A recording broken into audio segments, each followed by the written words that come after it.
नमस्कार, स्वागत है आपका इंडिया न्यूज 28 में। ये बात करते हैं उत्तराखंड की कुछ खास खबरों की। नैनीताल दिवंगत नेता प्रतिपक्ष स्वर्गीय इंदिरा हृदयेश की द्वितीय पुण्यतिथि कल।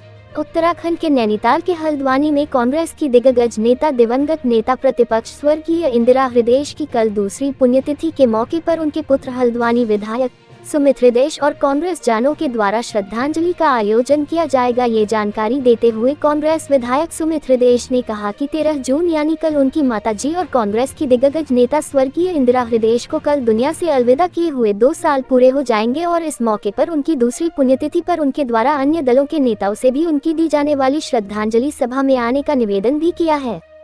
स्वर्गीय इंदिरा हृदयेश की दूसरी पुण्यतिथि के मौके पर लोगों के द्वारा उनको श्रद्धांजलि देते हुए उनको याद किया जाएगा और उनको श्रद्धासुमन अर्पित किए जाएंगे।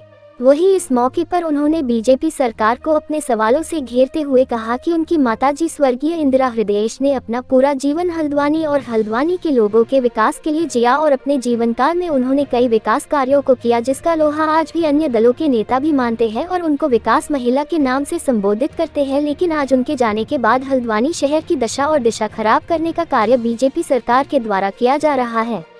लगातार तीसरी बार जनता के द्वारा हल्द्वानी से कांग्रेस का विधायक चुनना बीजेपी के लोगों को पसंद नहीं आ रहा है, इसलिए हल्द्वानी में कोई भी विकास कार्य नहीं किए जा रहे हैं। न ही अभी तक यहां कांग्रेस के समय से प्रस्तावित ISBT का कार्य हो या अंतर्राष्ट्रीय जू का कार्य हो या फिर रिंग रोड का कार्य हो या अंतर्राष्ट्रीय स्टेडियम का कार्य हो, इन सभी पर बीजेपी सरकार कोई भी सकारात्मक कदम नहीं उठा रही है। हल्द्वानी में सड़कों का बुरा हाल है। लगातार बीजेपी पानी की समस्या बढ़ती जा रही है। उसके बाद भी सरकार सब कुछ जानते हुए भी अनजान बनी हुई है।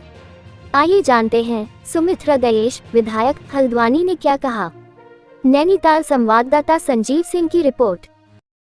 अवश्य ऐसा लगता है सौतेला व्यवहार हो रहा है हल्द्वानी के साथ, और सौतेला व्यवहार हो रहा है और क्योंकि भारतीय जनता पार्टी की सरकार दोबारा बन गई और लेकिन कांग्रेस यहाँ से जीती और लगातार जीती है। ये हैट्रिक हम चुनाव की जीते हैं इस बारी, तो अवश्य कहीं ना कहीं उनके मन में बड़ी टीस और पीड़ा है। लेकिन इस पे जनता की जो समस्याएं हैं, क्योंकि वो कहते हैं सबका साथ सबका विकास, लेकिन करने में वो विफल हैं। तो जो बिजली, पानी, सड़क की व्यवस्थाएं, खेलकूद की व्यवस्थाएं, स्वास्थ्य की व्यवस्थाएं, वो चरमरा चुकी हैं। और विशेषतम पर्यटक जिस प्रकार से परेशान हो रहा है, 6-6 घंटे में नैनीताल पहुँच रहा है, 5-5 घंटे में मुक्तेश्वर पहुँच रहा है, ये बहुत पीड़ा का विषय है। और अवश्य इसका संज्ञान लेते हुए सरकार ने तुरंत ट्रैफिक प्लान्स की कार्रवाई करनी चाहिए, ISBT तुरंत बनाना चाहिए, रिंग रोड की जो घोषणा होती है रिंग रोड पे कार्य होना चाहिए। इन चीज़ों से निजात मिलेगा और कुमाऊं का प्रवेश द्वार जो है कुमाऊं का जाम द्वार ना बन जाए। ये हमारी श्रद्धांजलि सभा उनको याद करके उनके जो द्वारा कार्य करे गए हैं और सब समाज के लिए, अगर सबका साथ सबका विकास कोई वाक्य में किसी पे लागू हो सकता है तो उनके कार्यप्रणाली पे लागू हो सकता है, क्योंकि उन्होंने हमेशा सबका साथ और विकास जो करा बिना मतभेद के करा और पूरे प्रदेश में करा। अपने क्षेत्र विशेष में जो कर्मस्थली थी हल्द्वानी, अवश्य उसको चमकाने में अद्वितीय उनका योगदान है। तो उनकी याद में कल श्रद्धांजलि सभा है, जिसमें कांग्रेस पिछली बारी क्योंकि सत्र था तो इस बारी लोग नहीं आ पाते, तो इस बारी जितनी टॉप की लीडरशिप कांग्रेस की है, भारतीय जनता पार्टी के भी हमारे जो मित्र हैं, हमारे जो विधायकगण हैं, सीनियर्स हैं, सबको मैंने उनको भी रिक्वेस्ट करी है, अन्य दलों के लोगों को भी करी है। तो मेरी आशा है सब लोग आएंगे और अपने हिसाब से अपनी श्रद्धांजलि देंगे और अवश्य उनको याद करके जो मार्ग उन्होंने प्रशस्त करा उस पर चलने का हम लोग प्रयास करें। ऐसी हम सबकी भावना होनी चाहिए।